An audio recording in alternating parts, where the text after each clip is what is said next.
Iya, selamat pagi Bapak dan Ibu sekalian. Saya boleh bantu cek, kalau dari panitia screen saya sudah terlihat ya, video, screen, dan sound? Sudah. Sudah ya, oke, thank you. Selamat pagi, Bapak dan Ibu sekalian, semoga pagi ini keluarga Bapak Ibu sekalian juga dalam kondisi yang sehat. Perkenalkan, saya Rio, Alliance dan juga Cloud Center of Excellence Lead AWS di Metrodata, Bapak dan Ibu sekalian.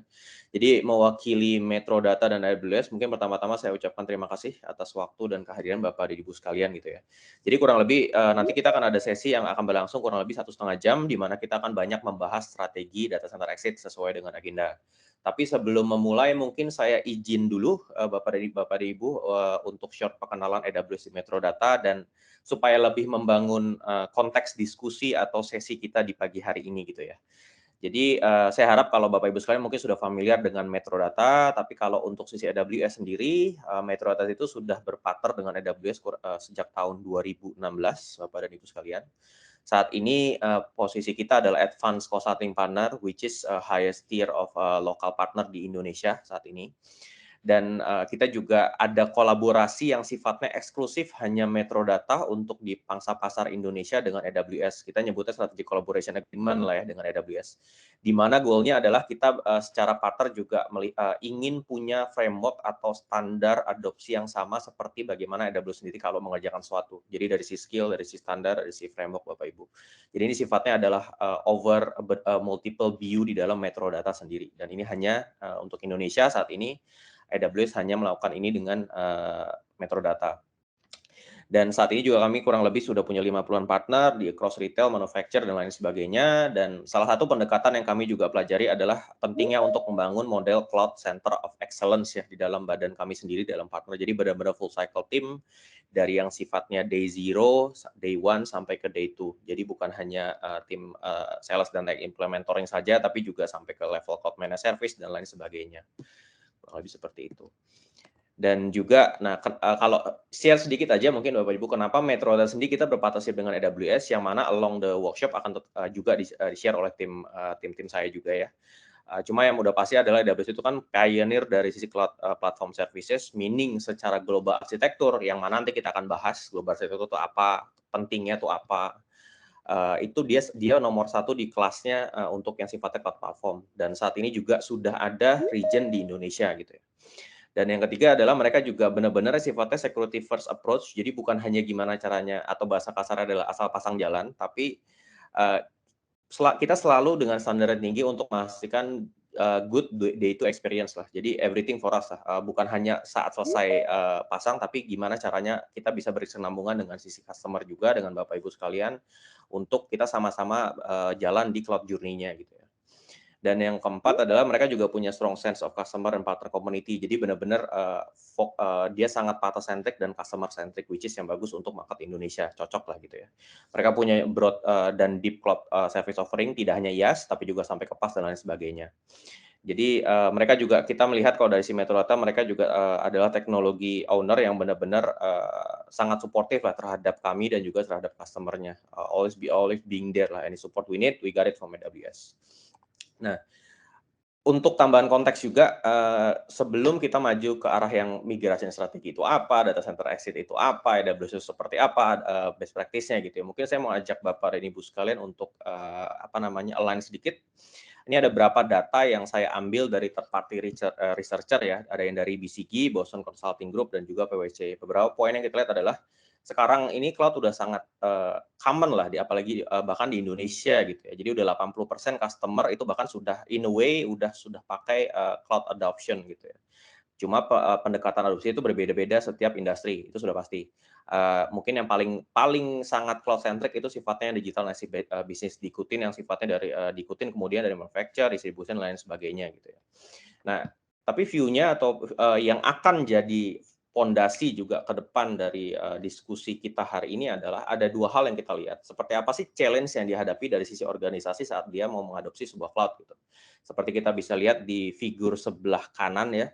Jadi ada cloud platform skill itu juga something yang new things, apalagi yang berangkat dari tradisional, itu perlu transformasi, bagaimana melakukan database management dengan yang sifatnya cloud native gitu. Data migration itu sendiri, apalagi kalau kita memindahkan workload dari on-premise ke cloud itu seperti apa gitu. Ada banyak challenge yang dihadapin oleh pelaku yang akan mengadopsi cloud teknologi gitu. Nah, dari situ ada yang kita lihat juga, cloud itu menawarkan banyak benefit, itu sudah pasti gitu. Tapi ada pondasi atau ada perspektif yang sebelum kita mengadopsi perlu kita pahamin dulu. Yang pertama adalah pasti clear objektifnya itu sendiri. Jadi apa dengan banyaknya benefit dari cloud, apa yang mau kita incar gitu, apa yang menjadi matriks kesuksesan, yang mana kalau misalnya dari sisi organisasi juga punya matriks yang jelas, dari si partner dan juga cloud platform atau AWS dalam hal ini kita bisa sangat membantu karena punya goal yang jelas gitu. Dan kedua, mungkin kalau yang ke arah bisnis itu build trust. Nah, build trust ini mungkin salah satu yang nanti akan paling banyak kita bahas karena akan related dengan bagaimana kita meyakinkan si bisnis bahwa dengan cloud itu sendiri, dengan benefit yang ditawarkan itu tetap secure, tetap reliable, bagaimana cara adopsi itu gitu ya. Itu yang akan kita bahas juga di sesi hari ini. Nah, jadi kalau secara summary dari si Metro Data pasti kita ngelihat ini modelnya adalah kolaborasi dari sisi cloud platform yang memang yang dia sangat reliable, dia punya wide use case platform, dia punya jelas best practice-nya seperti apa kalau untuk onboard suatu aplikasi yang spesifik, karena kan setiap customer pasti punya environment yang berbeda-beda, menggunakan workload yang berbeda-beda. Semakin komplit, semakin jelas, semakin banyak experience-nya, itu pasti akan sangat menguntungkan kita juga. Dan juga pasti yang sifatnya nanti di day 2-nya apakah platform itu sendiri reliable atau scalable, dan juga bisa memastikan dia interoperability atau kolaborasi dengan aplikasi atau service yang lainnya juga bagus gitu ya. Nah, dengan cloud platform yang seperti itu dan juga customer yang punya, kita juga bisa membantu di sini yang kita bisa mendefine challenge-nya apa, goals-nya apa gitu ya. Nanti dari situ Metro Data selaku consulting partner akan come in untuk menjahit quote and quote gitu ya. Dan seperti yang tadi saya sampaikan juga, kita juga Metro Data perspektifnya adalah bukan hanya untuk membantu di day 0, tapi juga day 1 dan day 2. Day 2 bahkan yang buat kami adalah yang penting, karena itu bagaimana arahnya nanti adopsi cloud itu akan lebih banyak bergerak di sisinya di day 2. Seperti itu kolaborasinya. Nah, gimana cara Metro Data meraih itu? Mungkin Bapak Ibu sekalian sudah pernah dengar kalau Metro Data kan kita punya 8 pilar lah ya. Basically ini adalah tim-tim spesialis atau subject matter expert, karena kita melihat nomor satu, cloud itu akan jadi something yang wadah yang paling umum ke depannya gitu ya. Tapi itu hanya wadah in a way. Kita butuh subject matter expert yang bisa menjahit solusi-solusi, apakah itu solusi kontainer, big data, apakah itu ke arah yang security, ERP dan lain sebagainya, bagaimana menjahit itu di cloud. Nah, Metro Data yang berangkat dari memang SI, kita juga punya subject matter expert di sisi DB, SAP dan lain sebagainya, kita bisa membantu Bapak Ibu sekalian di sini.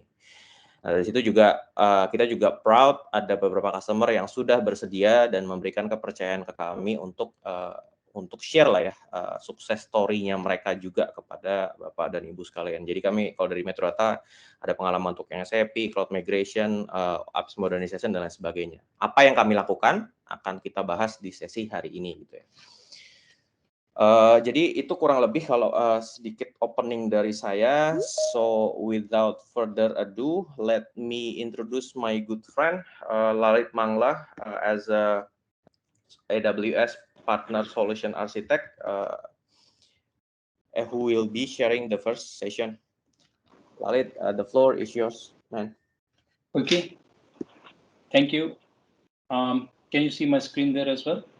Yeah, see your screen. And you can hear me well as well, correct? Yeah, correct.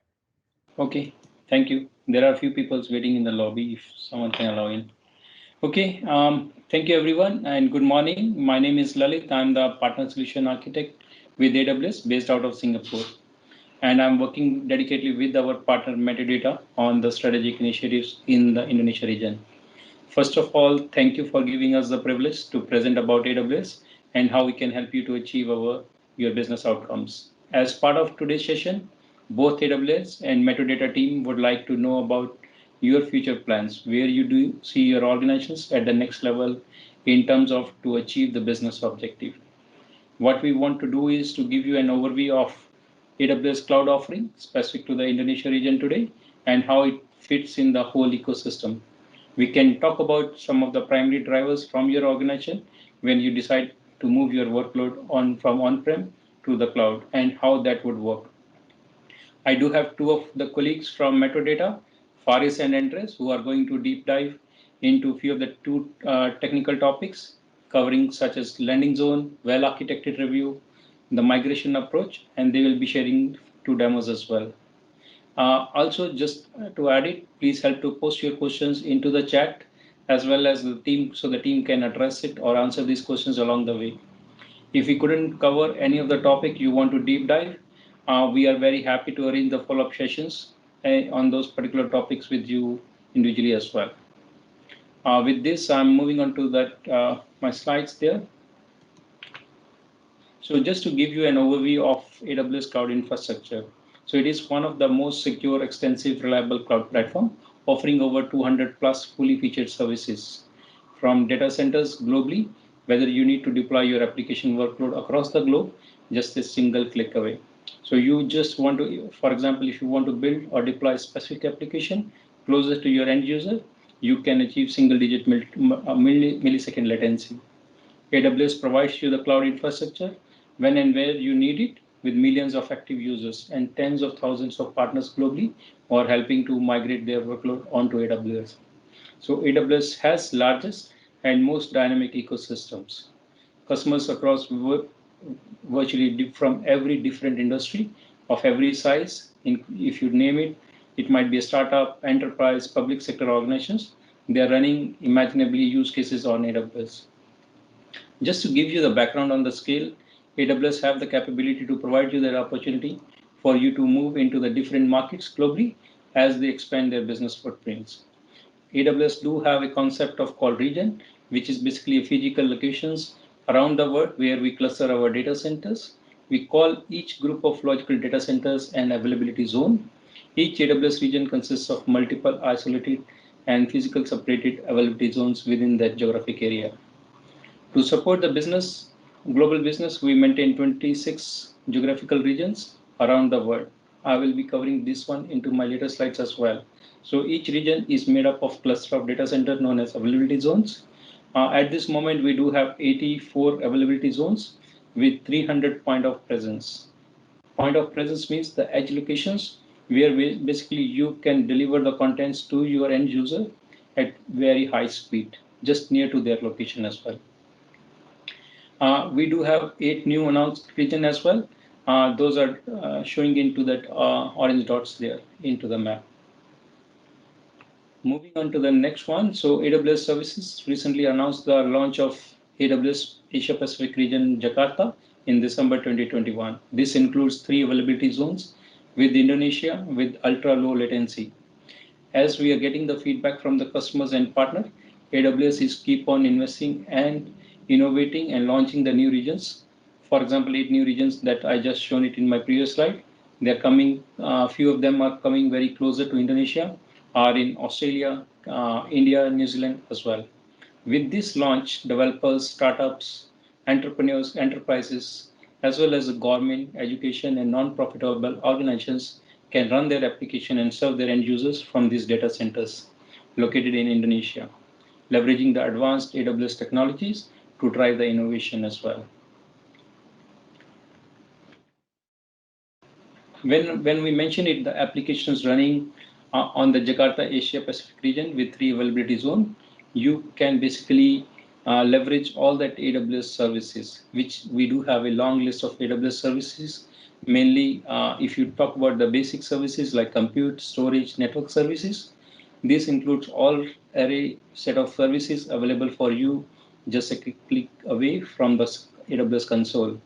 This includes Amazon API Gateway, application auto-scaling, certificate managers, all the CloudFormation templates where you can basically build a building block and deploy it using the scripts there. There are 4 main services like AWS CloudWatch, AWS Config, database migration services, VPC, Virtual Private Cloud, Elastic Block Storage, EC2 systems, everything are available in the Indonesia region itself. On top of it, AWS also offering the relational database services, their proprietary database like Amazon Aurora, Route 53 through including your private DNS for your VPC, simple notification services, simple queue services as well. This Asia Pacific region of Jakarta offer you a low latency connections to other AWS regions in the area as well. If we look at the latest stats on the right-hand side, when you want to deploy your DR systems, Asia Pacific Singapore region is providing you the lowest latency. Hong Kong is next to it. So this is the areas that you need to consider when you are deploying your infrastructure onto AWS, and then when you're considering your DR location as well. This Asia Pacific region of Jakarta offers low latency connections with other regions, as I mentioned, and also based on the latest statistics, Amazon Elastic Kubernetes Services is a fully managed container services that you can run and scale the Kubernetes applications into the cloud. And EKS is the most requested services in Indonesia. This is one of, there is another service called AWS Glue, which is a serverless data integration services that make it easy to discover, prepare, and combine the data for analytics, machine learning, and for your application development as well. As I mentioned earlier, so each AZ basically in AWS has independent power, cooling, and physical security, and is connected via the redundant ultra-low latency network. AWS customers really focused on high availability and can design their applications to run across multiple AZs to even achieve greater fault tolerance. So within Indonesia region, we'll have 3 availability zones. You can deploy your applications, you can configure your high availability disaster recovery across 3 regions to achieve it millisecond latency across all your applications. Availability zones are connected to each other with the fast private fiber optics networking, enabling you to easily architect the application that automatically failovers between the AZ without any manual intervention. If you look at the blue circles, these are the regions and number of availability zones. Orange are the regions that are coming available. One thing that it's really important for you to know that you can host and replicate your infrastructure in any region in the world within the minutes. So data within the region you place in, it will stay in their region itself. We don't move your data, which is very important for the country like Indonesia, where data residency is the key requirement. You can architect your applications to span across multiple availability zone and region to take the advantage of both availability and low latency performance for your users across the globe. So there are a few questions that might be coming into your mind when you are deciding your workload to move on to the cloud. Where is your customer location? Where are your end user located? And how your current infrastructure footprint looks like, and where you want to host it in future as well. And take the advantage of agility, elasticity when you are moving into your workload onto the AWS. Now let's talk about security. The surge in the digital transactions over the last decade greatly accelerated due to the pandemic in 2020. Unfortunately, a lot of fraud thrives in time of fear and uncertainty, and attacks are more likely to happen when there is an increase in online transaction. When you choose AWS for SAP, you inherit the most comprehensive and tightly integrated security available on any cloud. So I will be covering it next few slides on security front. So despite the claims, correct, that you might get it from other providers, makes no mistakes. AWS is the leader in the cloud security. We have been doing this from 7 or 8 years longer than anyone else. And security is always job zero for AWS. We are the only cloud provider who has been offering and vetting and accepted as a secure and a top secret workload as well. Just look at if the Netro systems, which are used for all our latest generation EC2 instance, which is our compute services, is also something no other provider can offer.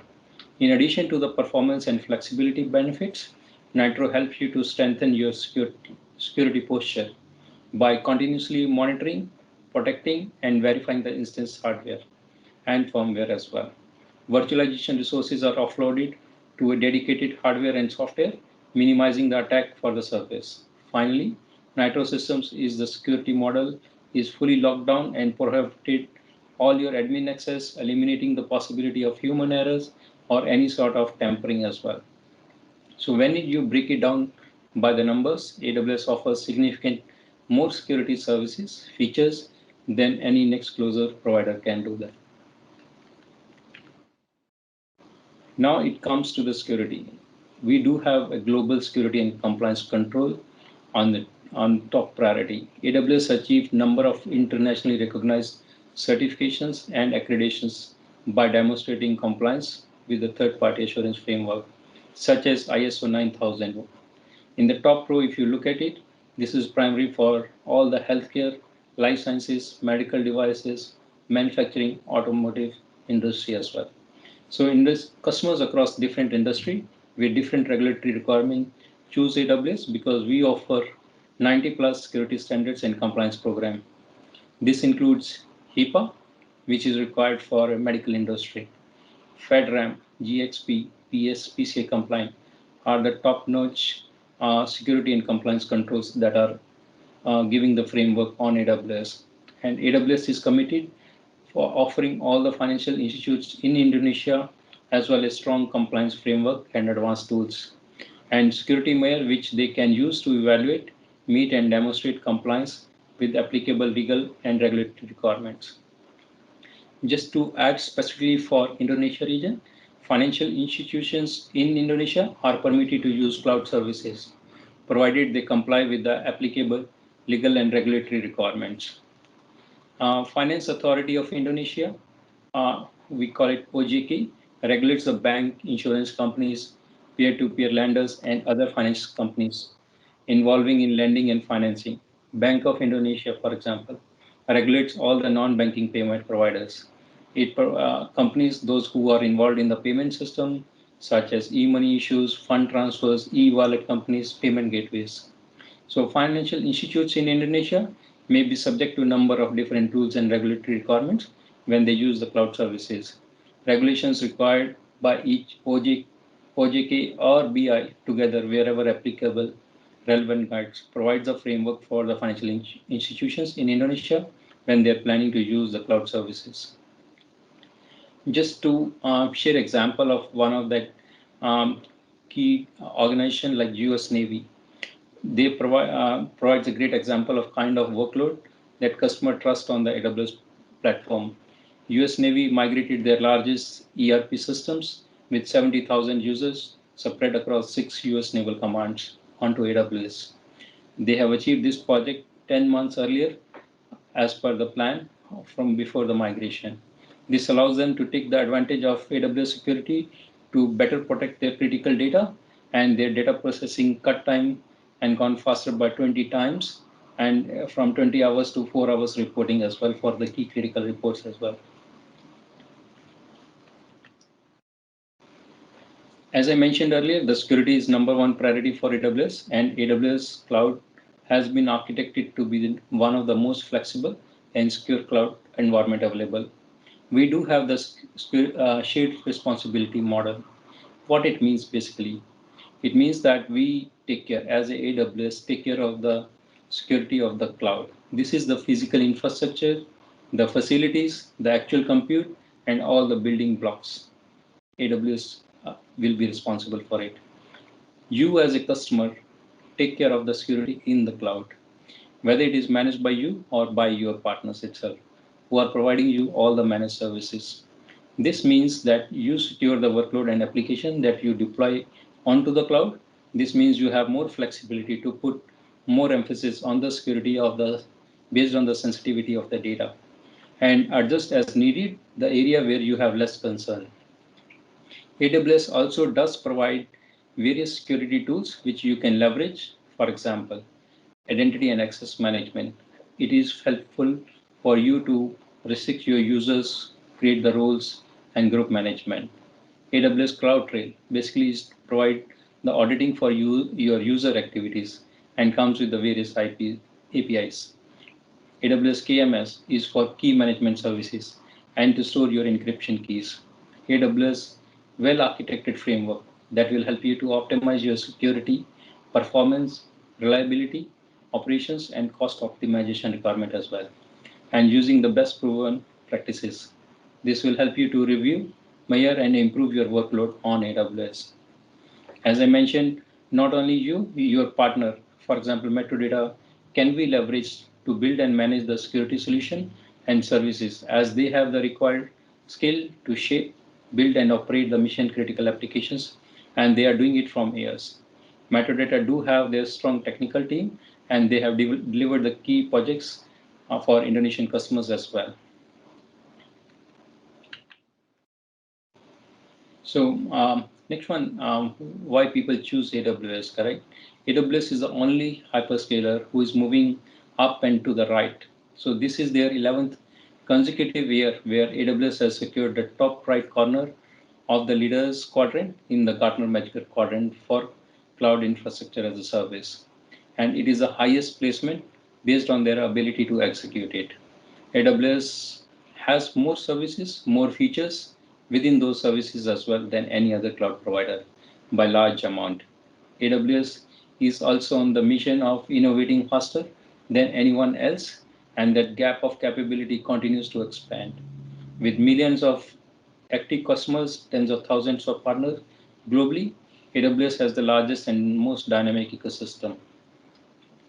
How AWS has earned the trust of millions of active customers because of the high availability of the infrastructure, security capabilities, breadth and depth of the services, and the pace of innovations, the way they are introducing the offerings, the services.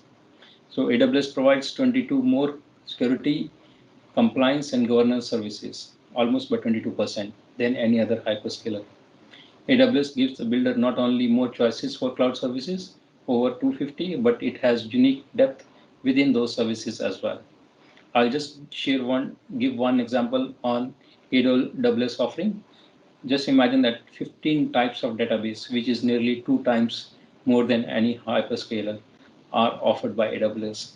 So AWS is the clear leader in this public cloud and has maintained the top spot in this Gartner's Magic Quadrant for cloud infrastructure worldwide for 11th consecutive year. This is recognized worldwide as well. With this, I'm handing over to my colleague Faris, who will be basically taking over to the next technical session. He will be covering the landing zone and well-architected framework. Faris, I'm handing over to you. Sure. Thank you, Lalit. Thank you.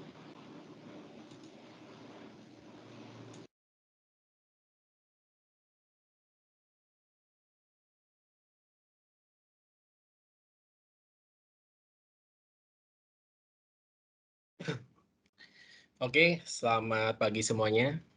Sudah kelihatan ya screen saya? Sudah, Riz. Oke, siap. Oke, perkenalkan nama saya Faris Baisir. Saya selaku Solution Architect khusus produk AWS di Metadata. Hari ini saya akan berbagi share tentang konsep dari landing zone serta where architected review.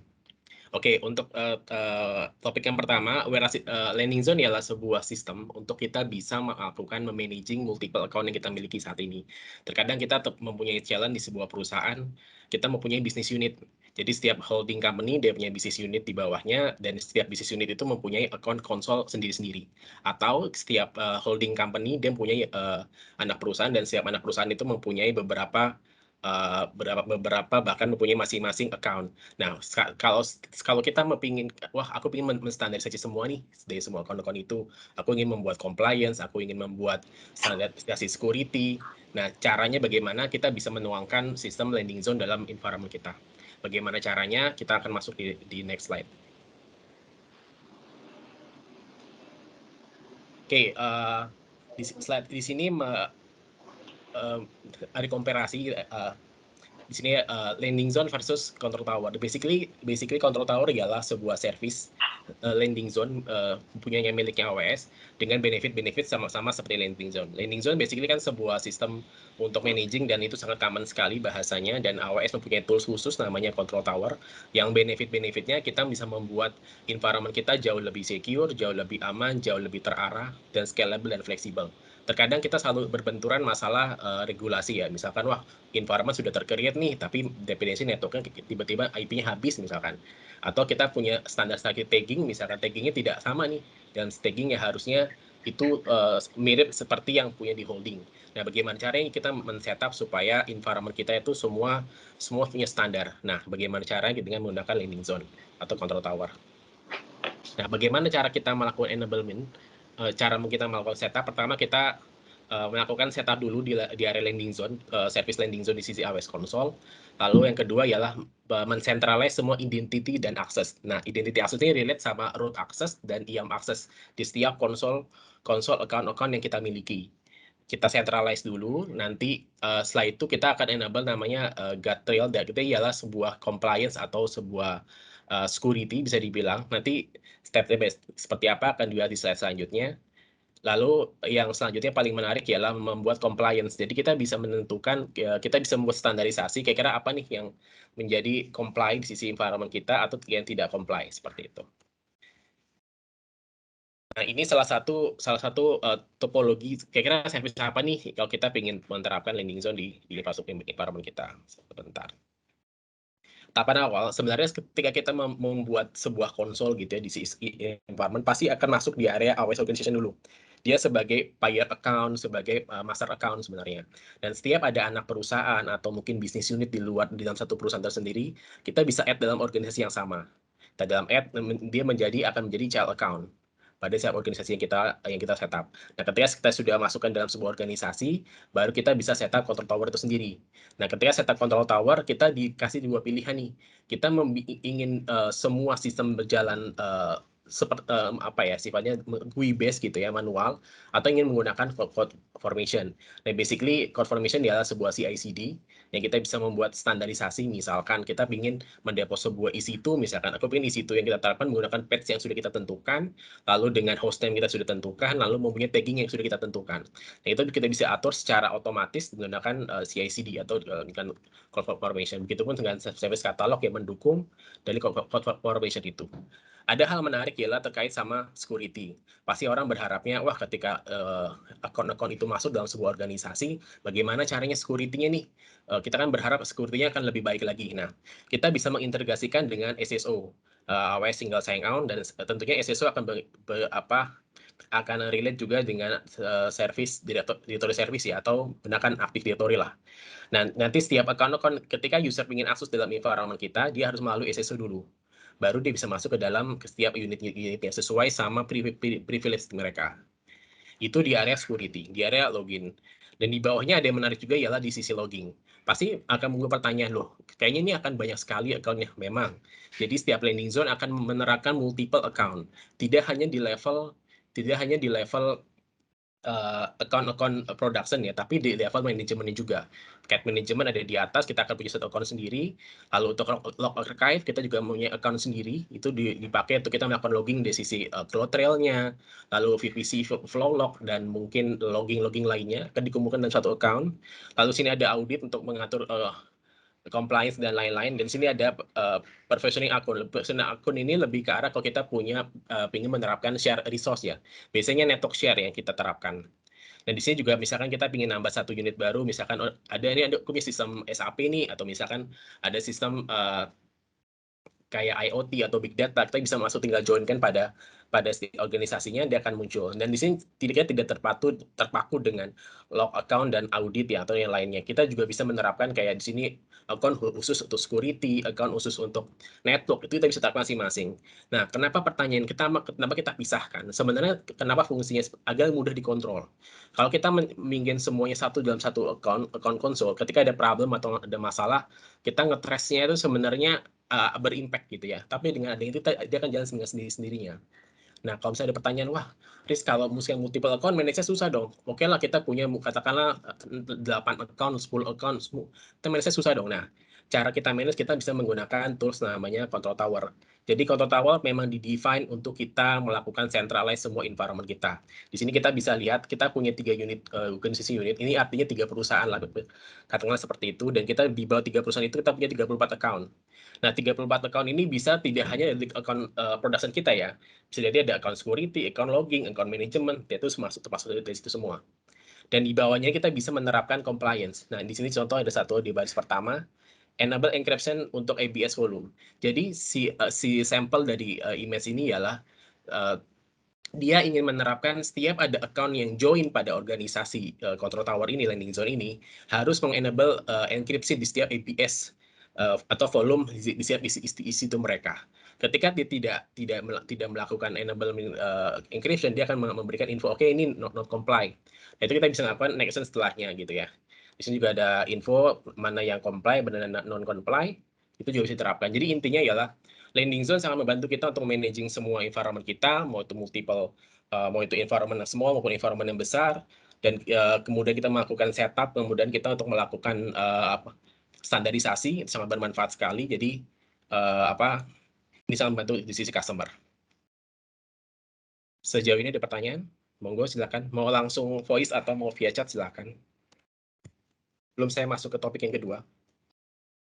Topik kedua sebenarnya ini agak relate dengan topik sebelumnya. Ini adalah well architected overview atau well architected review. Basically ini adalah sebuah tools untuk kita melakukan recovery, mendiscover lah, atau mereview environment kita. Apa yang kita bisa dapatkan? Pertama, kita bisa membangun sebuah infrastruktur kita secara cepat tanpa harus kita memikirkan tentang dependensi. Dependensi itu sudah dipikirkan di belakang lah istilahnya. Jadi kita sudah ready istilahnya untuk membangun infrastruktur kita secara cepat. Dan kita juga bisa mempunyai memitigasi risiko. Jadi ketika ada masalah atau apapun, kita sudah tahu itu di awal penyebabnya. Seperti itu. Dan yang selanjutnya ialah kemudian kita untuk memberikan keputusan. Jadi ketika ada problem atau apapun, udah kita kayak seperti ini itu lebih mudah karena kita sudah punya datanya di belakang. Dan semua pasti mengacu pada AWS best practice. Nah, kalau misalkan ada masih apa sih sebenarnya Well Architected Framework itu? Sebenarnya base-nya ialah sebuah pilar. Pilar itu sebenarnya sebuah apa sih yang sebut standar pilar-pilar apa sih yang menjadi yang dikatakan oleh AWS Architected Framework itu menjadi comply gitu yang tepat. Itu akan menjadi nanti ada di slide selanjutnya. Lalu semua juga akan mengacu pada prinsip desain yang sudah pasti, dan semua yang ada di AWS Architected ialah modalnya question atau pertanyaan. Tidak ada tools, tidak ada yang service yang jalan, tidak ada. Bentuknya ialah pertanyaan, kita tinggal jawab aja. Nanti hasil resultnya akan ada di akhir. Seperti itu. Dan ini adalah pilar-pilarnya, ini paling sangat menarik. Kira-kira apa sih, bisa ada pertanyaan, kira-kira sih apa sih yang akan direview sama oleh Well Architected ini yang menjadi, yang bisa dikatakan ini menjadi infrastruktur yang the best gitu. Nggak cuma infrastruktur, tapi yang non-infra ya. Tadi saya belum sempat cerita.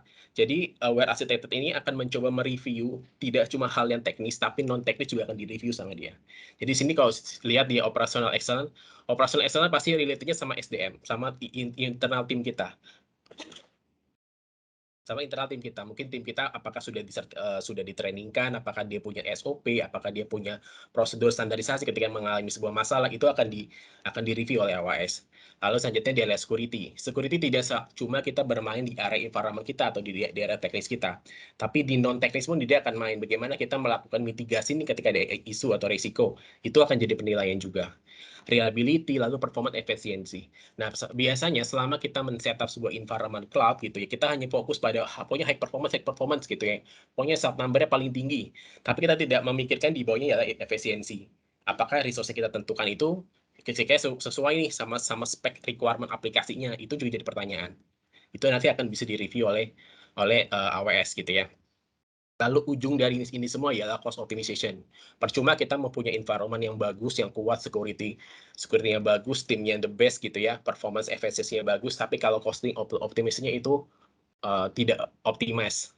Nah, dengan adanya ini kita bisa, ujungnya ialah kita mempunyai standarisasi yang bagus, lalu mempunyai cost optimize yang baik juga.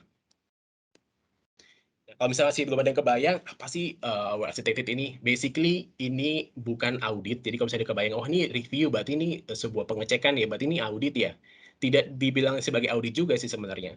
Karena kita mencoba mereview itu bersama-sama, mencoba mencari kira-kira mana yang menjadi potensi risiko, dan kita bisa memberikan feedback itu pada customer. Nah, ini bukan lihat dari kacamata helikopter ya, yang pragmatis, ini salah, ini benar, tidak seperti itu. Jadi kita hanya AWS hanya memberikan rekomendasi, selanjutnya nanti tim ya tinggal mengeksekusi menyesuaikan dengan kemampuan di dalam internal mereka sendiri. Dan satu hal yang perlu saya double confirm, yaitu ini ialah bukan aplikasi yang one click gitu ya. One click, terus dia melakukan discover, tidak seperti itu. Modelnya bukan aplikasi, makanya saya bilang ini ialah sebuah tools atau alat gitu ya. Sebuah tools atau alat. Sebentar. Sebuah tools atau alat untuk kita bisa melakukan discovering. Nah, ini yang yang paling menarik ini adalah general design principle. Apa sih yang menjadi biasanya AWS selalu mensarankan gitu, merekomendasikan untuk kita stop namanya kita menebak-nebak kapasitas dalam environment kita. Kadang gini, kita ada kebutuhan nih, oke kita ingin masang SAP HANA on AWS on cloud gitu ya. Berapa speknya kamu punya di sana? Kita punya DR nih multi AZ misalkan. Oke, kurang lebih saya punya 1 tera. Nah, 1 tera itu ialah sebuah asumsi. Padahal di luar itu SAP HANA nggak mungkin ada cuma hard disk-nya aja, pasti dia punya backup, pasti dia punya snapshot, atau punya database. Nah itu pasti size-nya melebihi 1 tera. Dan kita harus melihat itu secara real, bukan kita istilahnya hanya cuma tebak-tebak. Nah itu menjadi salah satu rekomendasi di AWS. Terus di sini juga ada terkait sama test system untuk production scale. Jadi kita coba meminimalisir bahkan mentiadakan namanya mentes sebuah sistem yang berimpact pada production scale, yang berimpact pada production system. Itu tidak disarankan. Lebih baik kita membuat environment baru, account baru hanya untuk testing, atau kita buat account development misalkan, atau QA misalkan, kita buat mau testing performance aplikasi kah, testing network itu bisa di sana tanpa mengganggu operasional kita di area production. Seperti itu. Selanjutnya di area operational excellence. Sebenarnya AWS selalu mensarankan kita untuk menggunakan operational as a code, atau sebenarnya standarisasi semua dengan code gitu ya. Karena kenapa? Kalau kita menggunakan sistem dengan code, pasti itu semuanya lebih standar ya, dari versionnya, taggingnya, namingnya semua sama. Cuma sekali lagi kita akan melihat dari sisi yang lain. Jika environment tim kita masih proses development, proses pembelajaran, tidak ada masalah. Nanti mungkin the next feature kita bisa menyiapkan tim yang tujuannya sebenarnya ke as a code seperti itu. Dan di sini juga kita mempunyai standar operasional seperti mengantisipasi failure, itu juga harus difahami oleh timnya seperti itu. Dan security ini hal paling penting untuk kita masukkan di cloud. Jadi pertama, sebenarnya saya ingin meng-highlight beberapa topik aja sih, beberapa poin aja yang menarik. Pertama, di sini ada enable traceability. Nah, ini biasanya hal yang paling jarang diterapkan pada customer. Biasanya customer selalu fokus, oke, security pasti berkaitan sama data protection, network protection, terus hal-hal seperti itu, pokoknya berkaitan dengan protection. Tapi mereka lupa nih, ada hal yang lebih penting, yaitu ialah availability, cloud trail. Dia bisa baca ketika VM itu sudah di setup, terus yang bertanggung jawab siapa nih? Dia bisa melakukan kayak logging, siapa yang sudah melakukan aktiviti di sana. Jadi ketika ada masalah di bawah, kok ada tagihan yang tidak kita pakai ini servernya, siapa yang bertanggung jawab, kita bisa search itu dari CloudTrail. Itu bermanfaat sekali, itu penting sekali. Lalu di sini ialah satu lagi poinnya ialah apply security untuk semua layer. Dan ini juga sering terjadi. Jadi ada beberapa account kita juga di account customer gitu ya. Dia selalu menerapkan security advance itu hanya di production level mereka doang. Tapi sedangkan di environment yang non-production seperti QA, dev, dia tidak menerapkan itu. Justru yang tidak diterapkan advance security itu akan menjadi celah keamanan yang paling tidak baik untuk customer. Mungkin kita sudah setup VPC peering atau sudah ada transit gateway di sana. Jadi ketika ada CC-pin, udah kehajar semua.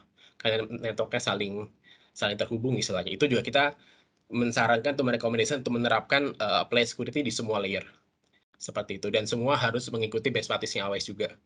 Dan di sini juga ada paling menarik juga terkait keep people away from data. Jadi pastikan jika ada dari user kita melakukan upload data ke sisi AWS gitu ya, either menggunakan S3, menggunakan copy data by EC2 gitu ya, memastikan data itu sudah secure, sudah aman.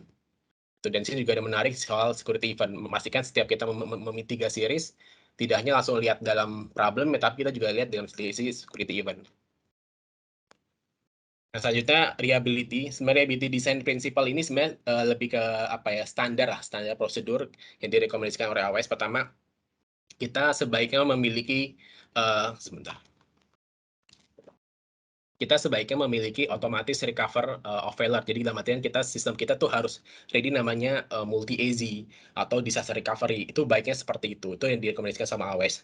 Lalu kita juga disarankan untuk mempunyai test recovery prosedur. Jadi test recovery prosedur itu kita punya kayak SOP lah terjadi. Ketika terjadinya recovery atau disaster, apa yang kita perlu lakukan. Nah, tes recovery ini tidak hanya di level infrastruktur aja ya, tapi di level aplikasi juga sudah kita siapkan. Kita harus punya dokumennya, itu standarisasinya. Hal-hal seperti itu. Lalu selanjutnya dialah cost optimization. Nah, ini hal yang paling menarik sih menurut saya, karena percuma informan sebagus apapun, sekomplek apapun, tim seredi apapun, kalau cost optimize-nya kita masih belum baiklah. Makanya di awal selalu mensarankan, oke, kita harus mengikuti dengan best practice punyanya Cloud Financial Management atau CVM. Terus kita juga mengadopsi consumption model, lalu kita juga memastikan semua overall itu efisien. Jadi di AWS ada namanya feature namanya Cloud Optimizer. Kita bisa melihat resource mana yang oversize atau undersize. Nah, kita bisa melihat mana yang paling optimize nih. Nah, kita bisa pilih optimize dan sehingga costing kita jauh lebih efisien seperti itu. Di sini ada hal paling menarik juga. Stop spending money untuk undefinitely heavy building. Artinya sih sebenarnya bahasa mudahnya ya. Memang ini agak rancu juga. Kadang kita menyiapkan spend budget untuk kita lakukan R&D misalkan. Cuma lagi R&D juga kalau kita terlalu besar juga akan menjadikan overcost juga. Itu juga harus kita maintain lah istilahnya. Ya oke. Saya seperti itu sebelumnya. Ini saya punya satu demo. Feel free jika ada pertanyaan silakan monggo aja. Sebentar.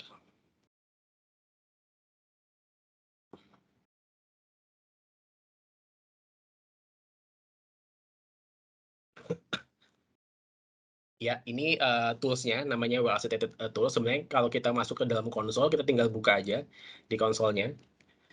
Well Associated Tools, kita tinggal klik aja, nanti akan muncul dashboard seperti ini. Nah, ketika kita pingin running, wah gimana caranya, Riz? Aku pingin running Well Associated Tool nih. Oke, kita tinggal masuk ke dashboard-nya, lalu klik workload. Pas kita masuk klik workload, kita tinggal define workload-nya, tentukan nama PT-nya. Misalkan ini nama PT-nya, misalkan namanya PT XYZ misalkan. Nah, ini biasanya dia selalu minta description-nya diisi juga. Tapi saya namanya sampel, demo, saya buat di sini saja. Review owner, biasanya saya kosongin. Biasanya bisa tes environment nih, mau production atau pre-production. Contohnya kita bisa pilih pre-production ya. So, region-nya, misalkan region kita pilih region Singapura ya.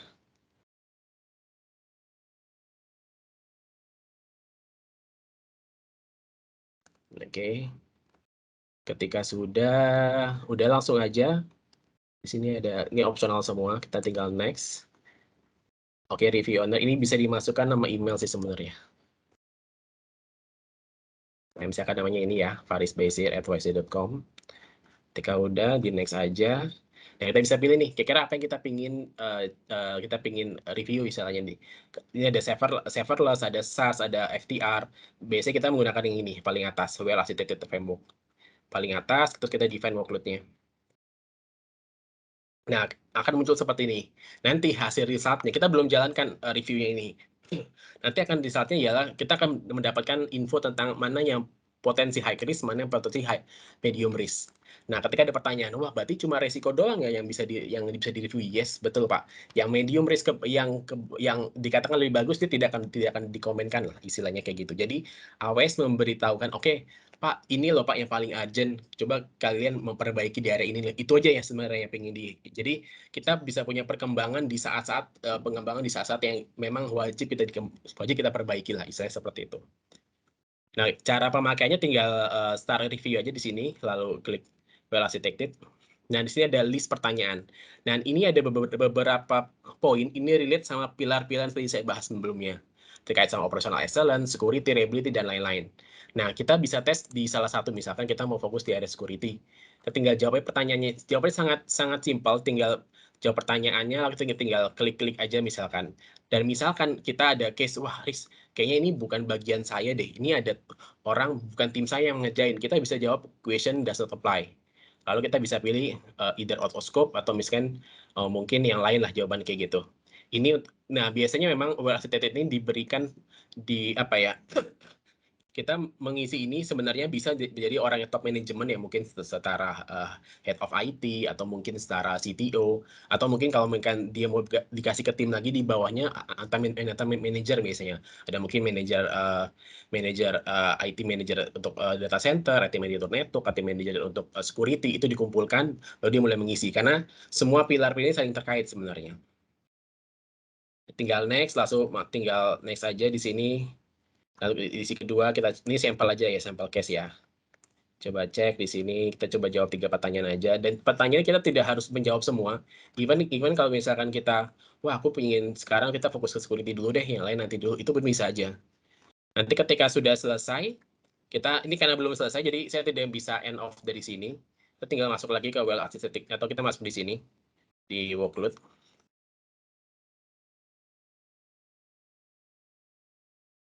Nah, nanti akan muncul seperti ini. Nah, ini tinggal kita klik aja nama yang tadi kita telah isi.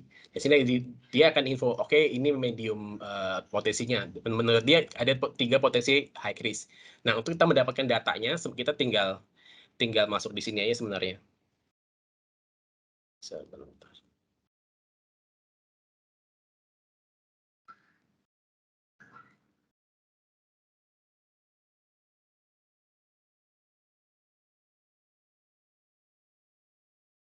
Oke.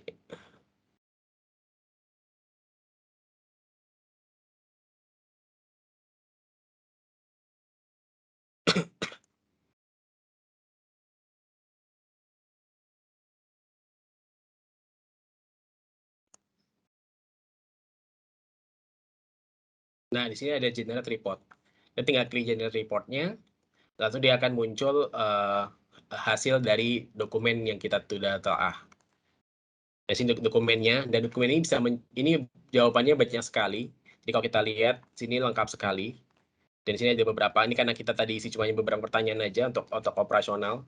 Jadi kalau misalkan nanti ingin jawab lebih lengkap, tuh hasilnya akan lebih valid lagi. Dan di sini juga ada beberapa rekomendasi dari sisi AWS juga. Harusnya seperti apa, baiknya seperti apa juga ada. Itu baik sekali untuk improvement di sisi perusahaan Bapak semuanya. Ini sangat baik semua. Jadi seperti itu, well accepted review. Dan ketika ingin dicoba silakan feel free, ini bisa dicoba kapan aja, bisa dicoba. Jadi silakan saja. Oke, dari saya itu saja. Mungkin kalau ada pertanyaan feel free silakan, atau bisa via chat. Oke, selanjutnya saya serahkan kepada rekan saya, Mas Andreas. Silakan Mas Andreas. Terima kasih Mas Faris.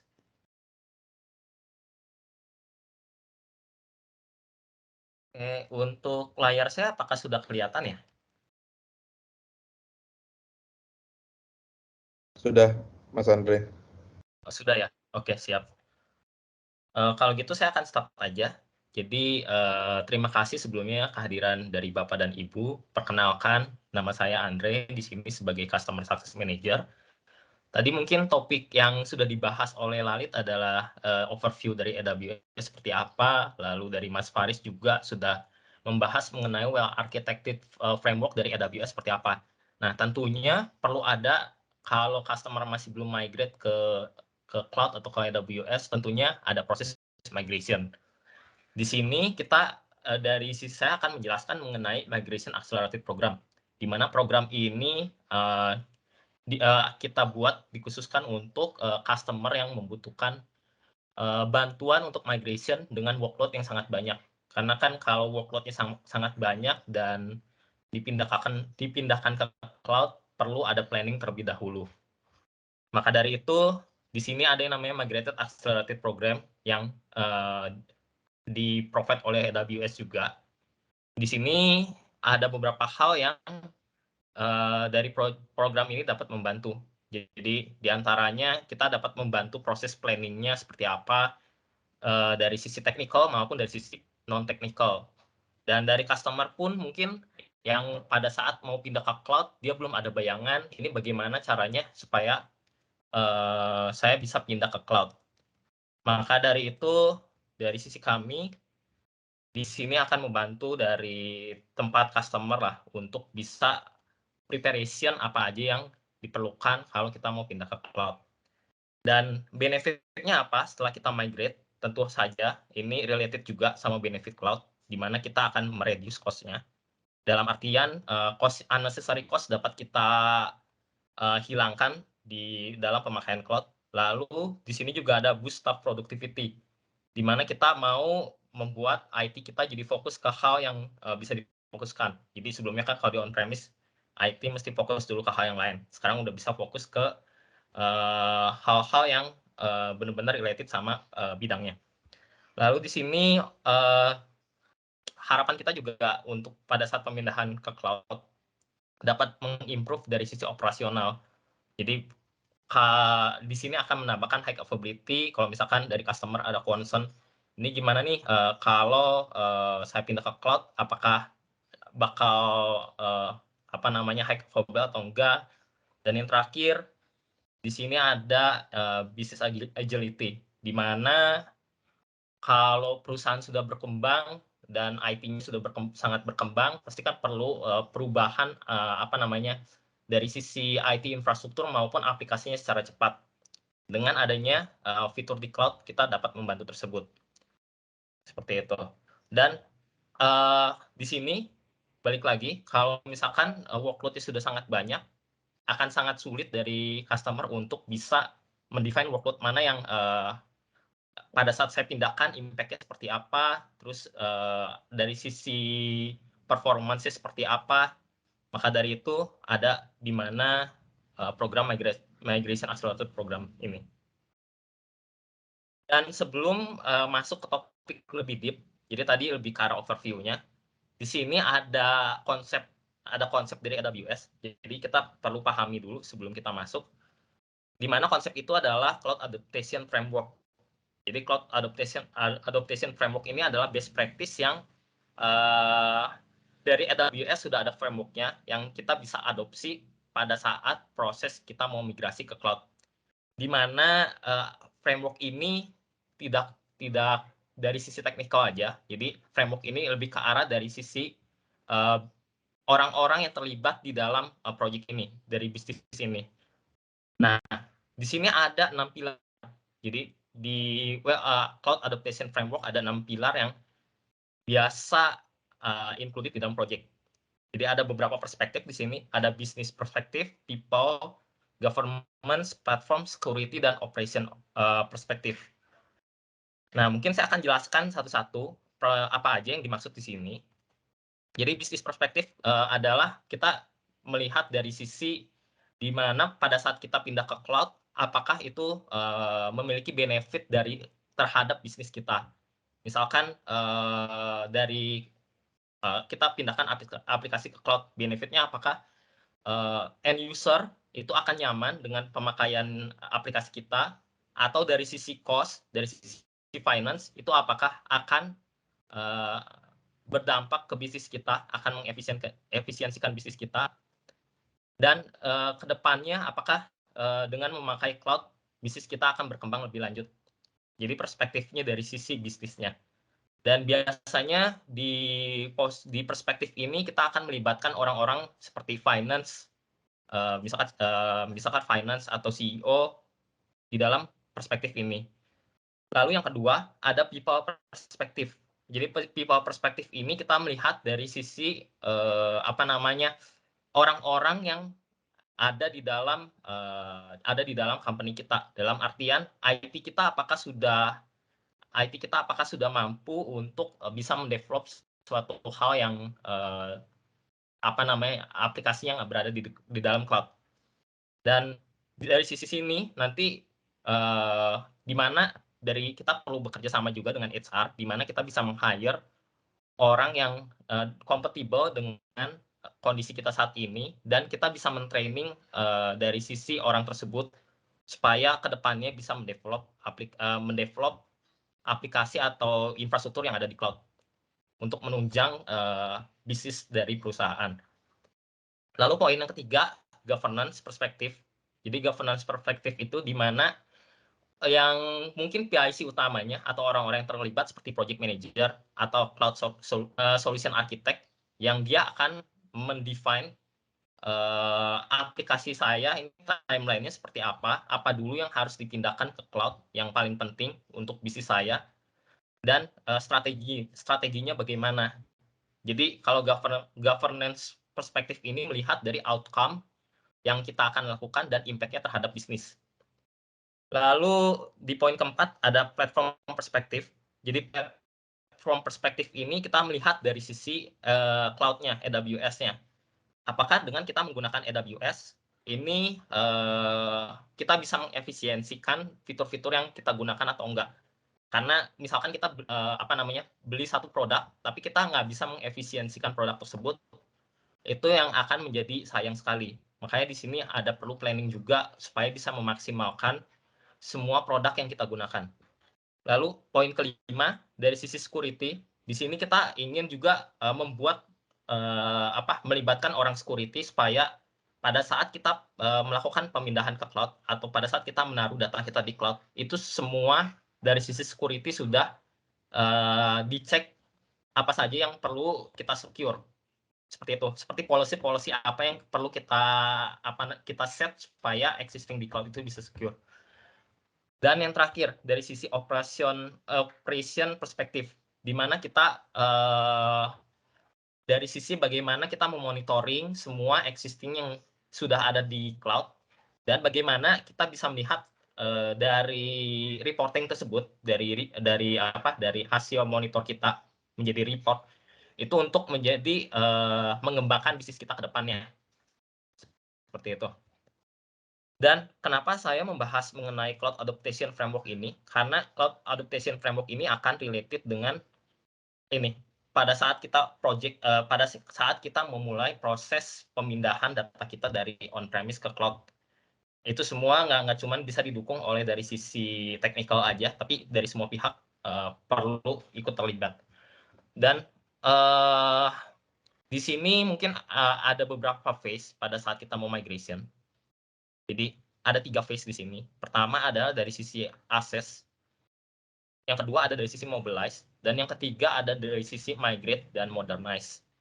Jadi yang tadi yang saya sebutkan, yang Cloud Adaptation Framework itu related pada saat kita memulai di proses access, di mana ada beberapa hal penting yang pada saat proses access yang pertama kali kita lakukan itu ada 2 hal yang kita lakukan. Pertama, kita menggunakan di sini ada yang namanya Migration Readiness Assessment, itu kayak kuesioner dari AWS. Jadi dia akan ada beberapa list down kuesioner yang nanti kita bisa undang ke customer untuk satu session ya untuk 1 hari atau beberapa hari di session tersebut, related dengan yang tadi saya sebutkan, Cloud Adaptation Framework. Jadi dari beberapa perspektif yang saat ini di customer itu kondisinya seperti apa. Dan dari kuesioner itu nanti kita akan dapatkan outcome di mana kita ternyata tahu kondisi customer kita saat ini. Nanti kita akan kasih suggestion yang paling mendekati yang untuk skenario pada saat kita pindah ke cloud. Itu apa yang perlu yang kita suggestion untuk diperbaiki dan apa yang mungkin akan jadi risk ke depannya. Jadi kita akan memulai untuk di proses Migration Readiness Assessment ini untuk semua kuesionernya. Dan satu lagi, kita perlu juga discovery existing. Jadi kita akan masuk ke existing, kita akan izin ke customer untuk deploy assessment tools buat kita bisa gather utilization. Karena model di cloud ini nggak bisa apple to apple, kita pakai spek yang sama. Jadi kalau misalkan di on-premise kita pakai spek 4 core 8 GB, itu kita perlu sesuaikan dengan utilisasi yang ada di tempat customer. Nah, caranya bagaimana? Dengan menggunakan aplikasi yang bisa nge-gather utilisasi dari tempatnya customer, seperti itu. Nanti setelah dari setelah proses akses ini selesai, resultnya keluar semua, dan kita tahu nih planning ke depannya seperti apa. Di sini ada proses mobilize, di mana kita akan deploy dulu existingnya best practice-nya best practice-nya di AWS seperti apa, related to yang tadi Mas Faris jelaskan, well architected framework, kita akan deploy. Dan ada beberapa hal mungkin yang di proses ini yang nanti kita perlu, misalkan dari customer kita perlu dibikin landing zone dengan menggunakan control tower. Jadi kita lebih ke arah bikin existing-nya dulu sesuai dengan requirement dari tempatnya customer dan aplikasi modelnya seperti apa. Dan semua di proses ini juga kita akan related untuk training juga. Jadi kan mungkin ada beberapa customer yang masih belum aware nih pemakaian di cloud seperti apa dan membutuhkan bantuan. Jadi di sini ada enablement juga ke tempatnya customer untuk tip.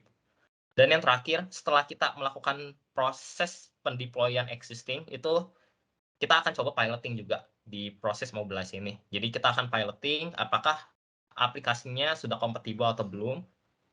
Nah, kalau di Mobilize ini ternyata pada saat kita proses piloting sudah sesuai, nanti di next phase kita akan lakukan migrasi hampir seluruh existing lah. Jadi semua existing yang mau kita migrasikan, kita akan lakukan di proses migrate.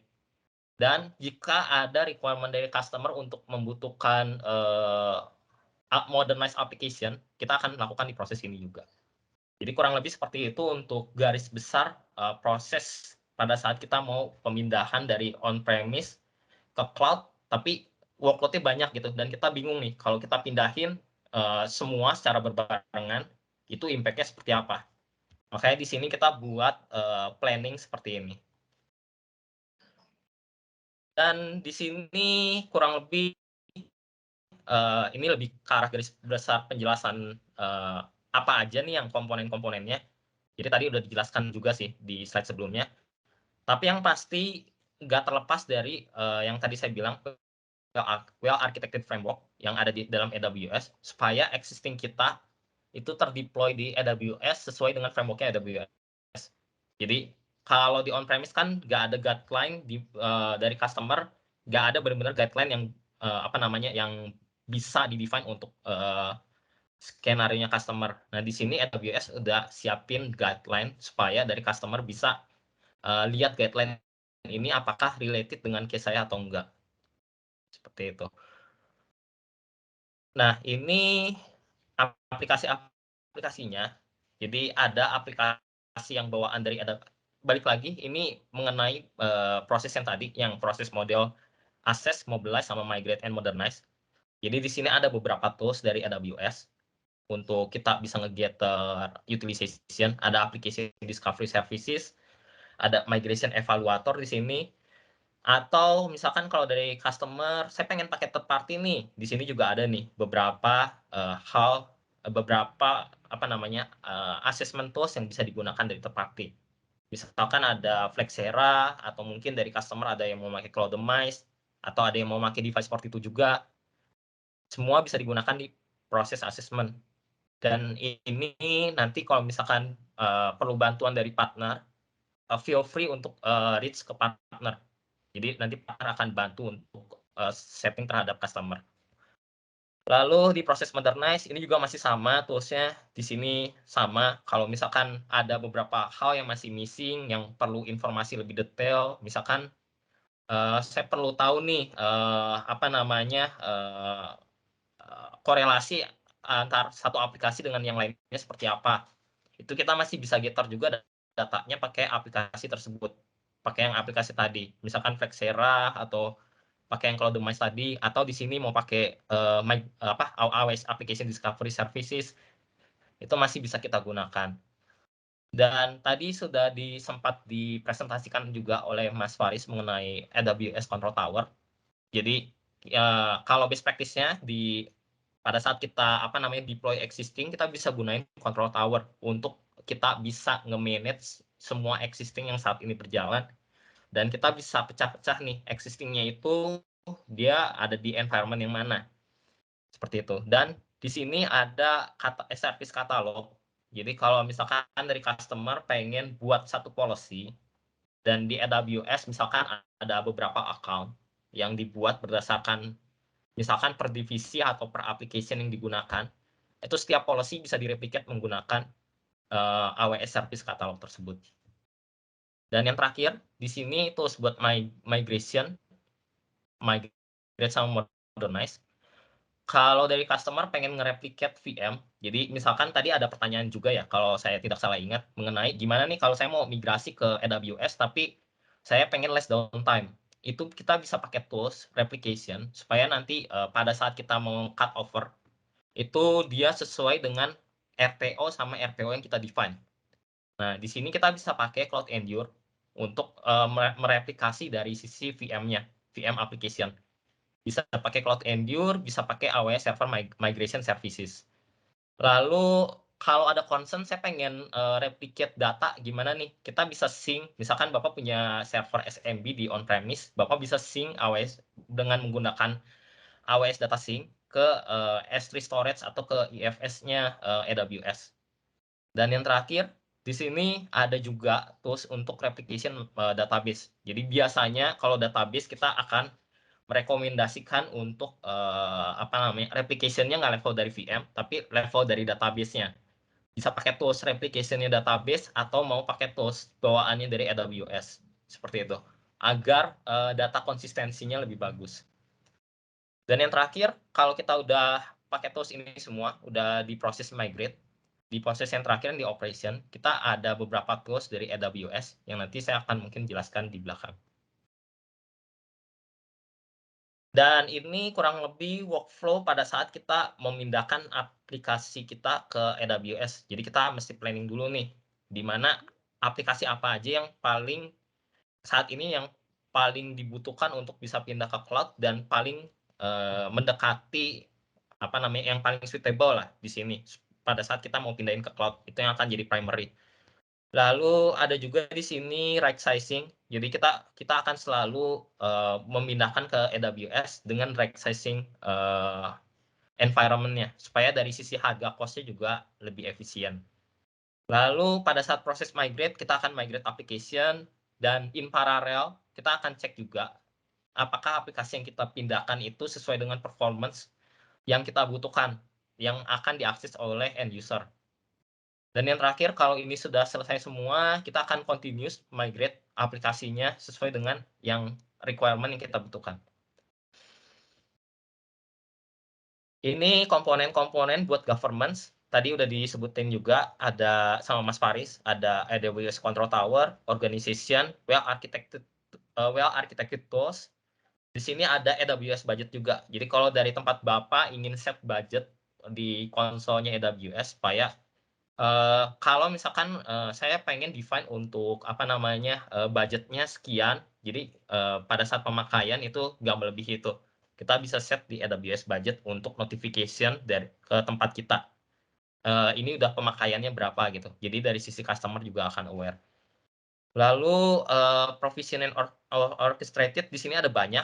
Example aja di sini ada marketplace. Jadi kalau customer pengen deploy third party application kayak OpenShift atau ada Oracle database on top of EC2 atau third party application lainnya, itu di marketplace AWS sudah bekerja sama. Jadi Bapak bisa cek di situ semua.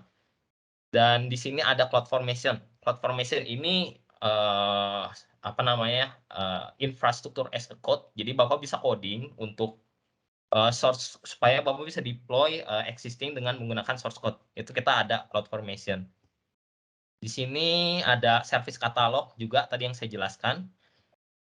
Lalu untuk tools monitor dan observasi kita bisa menggunakan Amazon CloudWatch supaya kita bisa lihat utilisasi yang saat ini digunakan seperti apa. Lalu yang terakhir centralized and operation. Jadi kalau di sini dari Bapak pengen manage juga, nggak cuma misalkan Bapak deploy EC2, nggak cuma pengen manage infranya aja, tapi pengen manage yang ada di dalam OS-nya. Itu kita bisa menggunakan AWS System Manager supaya kita bisa running script on top of konsolnya AWS. Lalu ada Cost Explorer juga supaya Bapak bisa lihat billing. Dan yang terakhir AWS Cost and Usage Report ini untuk usage pemakaian yang saat ini dipakai oleh customer seperti apa. Itu akan ada reportnya per monthly. Dan ini gimana kalau saya udah pindah ke cloud nih, udah semua existing saya pindahin ke cloud. Biasanya common case apa aja nih yang maksudnya kalau misalkan masih ada yang missing nih pada saat kita planning, common case apa aja yang biasa ada di cloud. Jadi ada beberapa hal, misalkan incorrect pricing plan. Jadi di cloud itu ada beberapa pricing plan yang kita bisa gunakan. Misalkan Bapak mau pakai pay as you go atau reserve instance, itu kalau digunakan sesuai dengan kebutuhan dari tempatnya customer, itu akan menjadikan pricing-nya itu sesuai dengan pemakaian dan akan efisien. Lalu di sini ada overlooking newer technology. Jadi di sini kalau misalkan ada beberapa yang dari tempat customer ternyata saya butuh deploy aplikasi tapi pengen pakai modelnya platform as a service atau apa yang bisa membantu kita lah. Di sini kadang-kadang suka kelewat sama customer gitu. Ternyata di cloud itu ada fitur yang bisa membantu tempatnya customer supaya aplikasinya itu bisa running dan itu bisa apa namanya ya, benar-benar udah kita mau modernisasi aplikasinya lah. Itu yang kadang-kadang terlewat. Lalu over provision resources, di mana kita speknya pemakaian speknya terlalu besar, jadi sizingnya nggak sesuai. Ada miskonfigurasi storage juga, yang ini akan mempengaruhi IOPS, mempengaruhi throughput, dan mempengaruhi pricing. Dan yang terakhir, ada beberapa resources yang kadang-kadang kita terlewat, yang nggak kepake, tapi masih kita jalanin. Itu common case yang ada di cloud. Nah, di sini untuk mengatasi tersebut, ada beberapa tools yang tadi saya sudah sebutkan, untuk kita bisa monitoring cost, atau kita ada beberapa juga. Jadi di sini ada yang namanya Trusted Advisor, di mana nanti dia akan generate dari konsolnya AWS untuk apa aja yang sudah sesuai dengan apa namanya yang dipakai di AWS, apa aja yang masih perlu di-improve atau yang perlu diperbaiki. Jadi itu nanti dia akan kasih rekomendasi ke sisi customer. Lalu yang sisanya ini yang tadi saya bilang ini untuk sisi cost, untuk sisi billing lah, kalau yang cost explorer, AWS budget sama cost and usage report. Dan yang terakhir tadi kalau misalkan kita mau buat TCO comparison between on-premise dan cloud, itu kita bisa pakai tools TSO Logic atau CloudSwarm. CloudSwarm ini third party application yang udah diakuisisi sama AWS. Seperti itu. Masuk ke topik modernized application. Jadi tadi kurang lebih kita udah kasih gambaran mengenai proses migration-nya seperti apa. Kalau pada saat aplikasi kita banyak banget dan kita nggak tahu mau starting dari awal seperti apa, itu nanti feel free untuk kontak tempat kita untuk lebih detailnya. Seperti itu, untuk yang proses migration tadi. Nah, lanjut ke topik modernized application. Di sini kenapa kita perlu nge-modernize application yang saat ini kita udah jalan. Misalkan sekarang saya masih pakai monolitik nih. Nah, ini untuk kedepannya mungkin kita bisa bisa mengefisiensikan aplikasi kita supaya jadi modernized application. Ada beberapa alasannya. Karena pertama, kita dari sisi investment itu kita akan lebih efisien kalau kita menggunakan modernized application. Dan dari sisi performance dan dari sisi agile itu akan sangat membantu juga untuk dari tempatnya bisnis, tempatnya Bapak gitu. Dan di sini pasti perlu, kalau yang customer masih bingung, pasti perlu bantuan juga dari cloud solution provider, dari partner supaya bisa bantu existing-nya Bapak. Dan kenapa kita harus pakai saat ini modernized application, kita pengen nge-maximize value yang saat ini kita udah punya. Jadi supaya benar-benar nih yang kita gunakan itu sudah dimaksimal penggunaannya, seperti itu. Dan ini nggak terlepas dari beberapa hal. Kalau kita mau melepaskan monolithic application atau legacy application ke modernized application, kita perlu convert ke microservices. Yang saat ini mungkin yang kita tahu kita bisa pakai kontainer, Kubernetes atau pakai Docker atau yang lainnya lah. Dan serverless di sini kita deploy application tanpa server. Misalkan kalau di AWS ada fitur namanya AWS Lambda, atau bisa pakai juga Simple Notification Services. Dan di DevOps ini kita mau deploy CI/CD related juga sama microservices supaya agile, balik lagi. Dan yang terakhir data modernization. Kalau kita butuh data analitik atau big data, kita perlu platform as a service, layanan yang benar-benar kita tinggal pakai aja, dan itu di fully managed oleh AWS. Itu semua sudah termasuk ke modernized application tersebut. Nah, ini use case-nya. Jadi dari ada beberapa proses pada saat kita mau nge-modernize aplikasi kita lah. Jadi pertama ada beberapa option di sini. Kita mau rehost. Jadi rehost ini kita benar-benar lempar dari on-premise ke AWS. Jadi bisa juga dibilang step pertama kalau customer baru mau pindah ke cloud, itu kita bisa pindahin existing-nya. Lalu ada proses replatform, di mana kita bisa merubah platform yang saat ini kita gunakan. Misalkan database on top of EC2, kita mau convert ke RDS server. supaya bisa HA dan lebih redundant lah. Di sini kita melakukan proses replatform database. Dan yang terakhir, kalau dari customer ingin menyesuaikan aplikasinya sesuai dengan cloud native application. Ini kita bisa refactor beberapa aplikasi customer ke yang tadi, misalkan opsinya mau pakai AWS Lambda buat ngejalanin API atau yang lainnya, atau API Gateway. Tuh kita bisa melakukan proses refactor. Jadi ini sebenarnya ada step by step-nya pada saat kalau customer mau pindah ke cloud dan tidak mengganggu bisnis, seperti itu. Dan ini example topologi. Jadi ini topologi kalau kita pemakaian di cloud, example aja. Ini akan variatif depend on customer existingnya dari customer. Kalau di sini udah ada model rata-rata pakai platform as service. Jadi ada bawaan IKS, Elastic Kubernetes Services dari AWS, atau kita bisa pakai juga Elastic Container Services dari AWS yang ada beberapa pilihan yang kita bisa running on top of EC2 atau Fargate. Jadi supaya kalau kita deploy di Fargate itu akan less manage dari customer. Dan tim IT pun mungkin bisa fokus juga ke running aplikasinya. Jadi nggak ke infra lagi. Dan di sini ada beberapa fitur bawaan, misalkan Bapak pengen pakai WAF-nya dari AWS, atau mau pakai third party juga bisa. Nanti bisa cek dari marketplace untuk bisa diintegrasiin ke existing yang saat ini berjalan. Jadi kurang lebih seperti itu. Jadi ini udah topologi microservices yang saat ini bisa diadopsi oleh customer. Seperti itu. Nah, mungkin sebelum masuk ke demo ada pertanyaan nggak ya? Saya cek dari chat dulu ya. Sama mungkin related juga tadi sama pertanyaan gimana di sini ada pertanyaan ya. Pada saat pindah ke on premise ada downtime atau enggak. Nah, ini kita related sama yang tadi yang MAP programnya dari AWS juga supaya kita bisa bikin planning di sini. Planning perencanaan pada saat kita mau pindahin ke on premise ke cloud itu sesuai dengan yang kita planning, dan itu juga sebagai risk mitigation juga. Jadi depend on skenario dari customer juga sih. Makanya kita perlu diskusi lebih lanjut.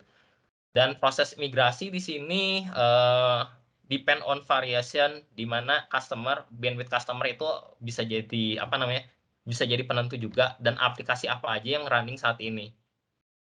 Jadi itu untuk jawaban yang tadi dari pertanyaan tersebut. Dan yang terakhir di sini, jadi kalau balik lagi, kalau dari tempat Bapak butuh bantuan dari MII untuk untuk memigrasi ke cloud, let us know aja Pak. Jadi dari tempat kita akan membantu. Saya akan lanjut ke demo. Di sini saya sudah prepare satu demo supaya dari tempatnya Bapak ada gambaran ya.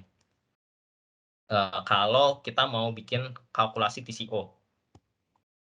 Jadi TCO ini lebih ke arah di sini ada yang namanya TSO logic, mungkin bisa dilihat terlebih dahulu. Mike Branks, and I'm here to talk to you about TSO.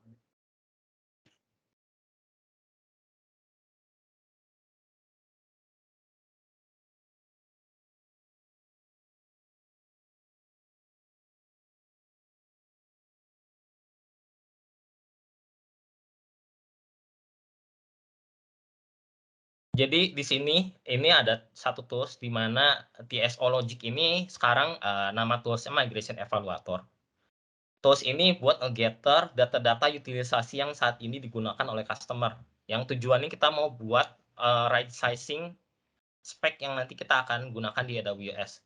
Dan di sini akan nge-show juga total penggunaan TCO dari on-premise itu seperti apa, dan nanti TCO pemakaian usage yang ada di AWS seperti apa.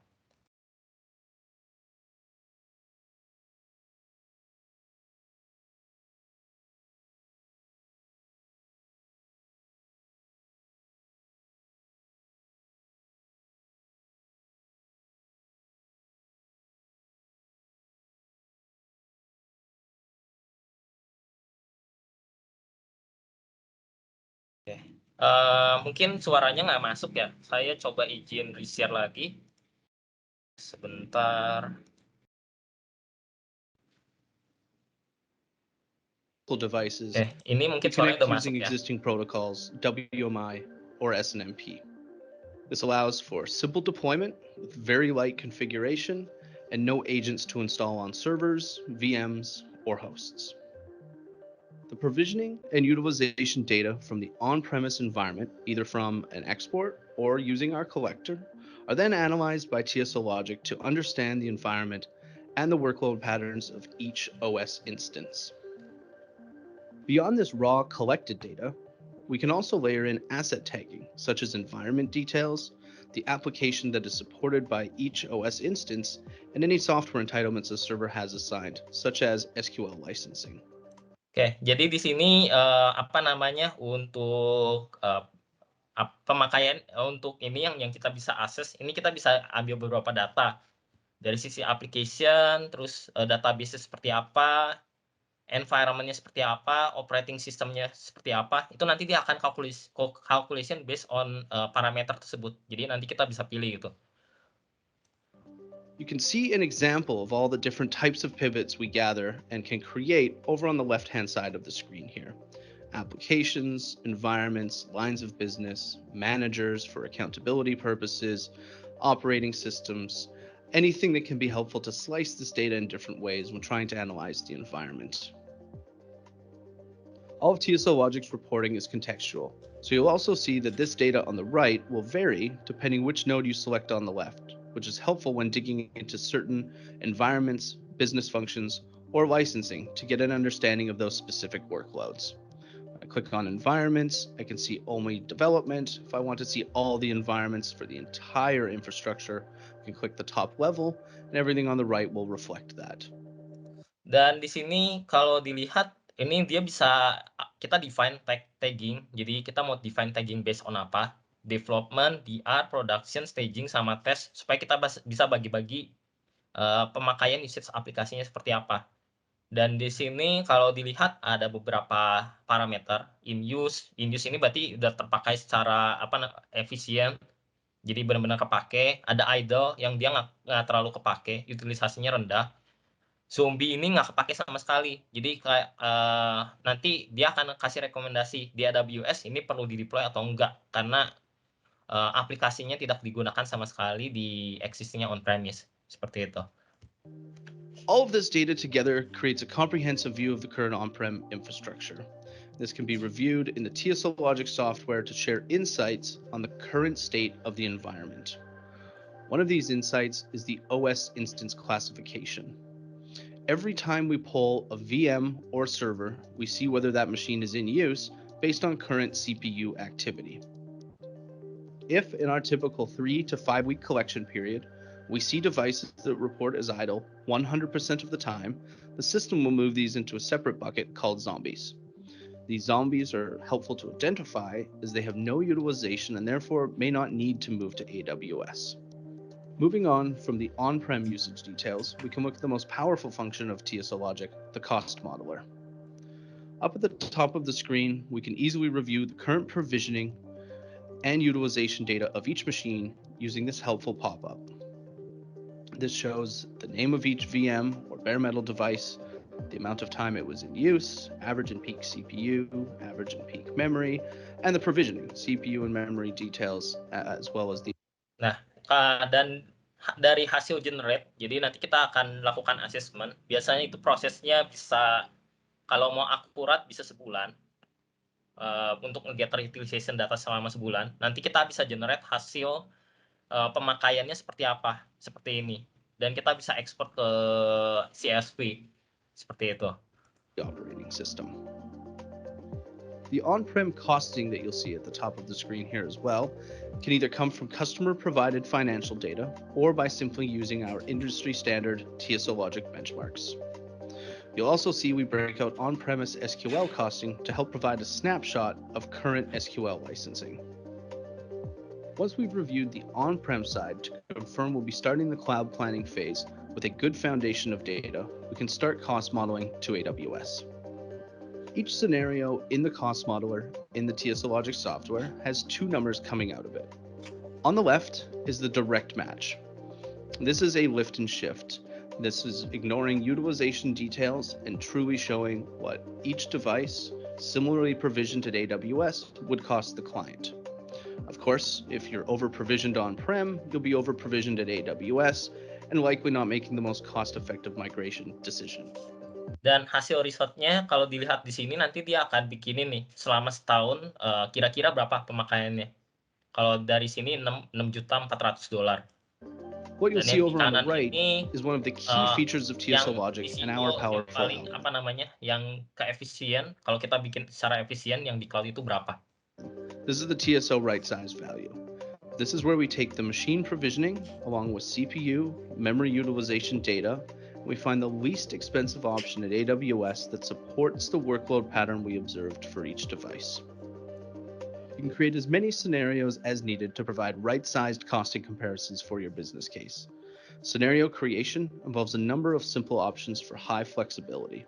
This includes the ability to choose the AWS region, purchase type, as well as selecting whether to bring along those idle zombie machines that I mentioned earlier.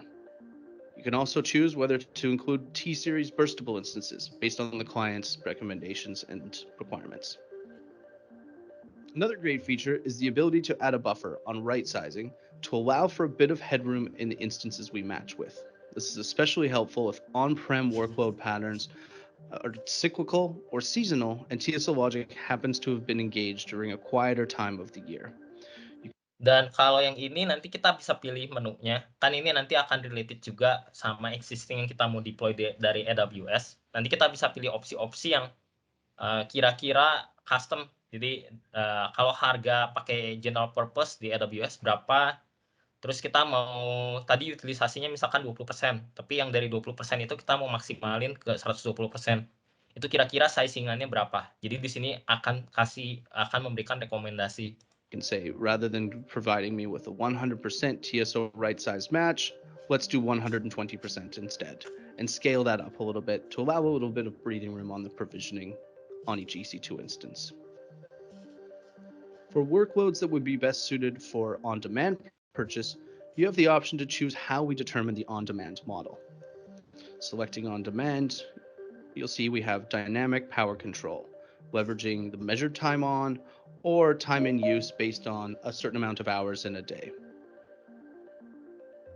Beyond this, TSO Logic also has the ability to find EC2 matches that include SQL licensing, or if a client has software assurance on their own licenses, we can model bring your own license as shown here.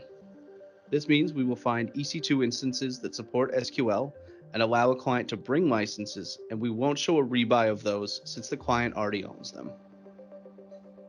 Once a scenario like this is created and it's time to move forward with a business case, TSO Logic can help either present simple reporting or can help support a third party, such as a partner, service integrator, or the cloud economics team in building a more detailed report using exports from our software. Hopefully this overview has helped you understand a bit more about TSO Logic and how we can support your cloud migration planning. Please contact us if you have any questions or would like to get started with an engagement. Ya, kurang lebih seperti itu untuk overview-nya. Jadi ini salah satu tools yang kita bisa gunakan. Tapi balik lagi, kalau dari customer ada pengen pakai tools lain yang mau nge-gather data, itu nanti dari tempat kita bisa bantu untuk siapkan. Jadi kurang lebih seperti itu. Mungkin untuk demonya seperti itu. Nah, next-nya kalau ada dari tempat customer ada kebutuhan untuk ke cloud, feel free to info kita ya Pak. Jadi supaya kita bisa bantu juga di sini. Mungkin ada pertanyaan nggak ya mengenai presentasi yang sudah saya jelaskan? Mungkin saya lihat chat kembali ya.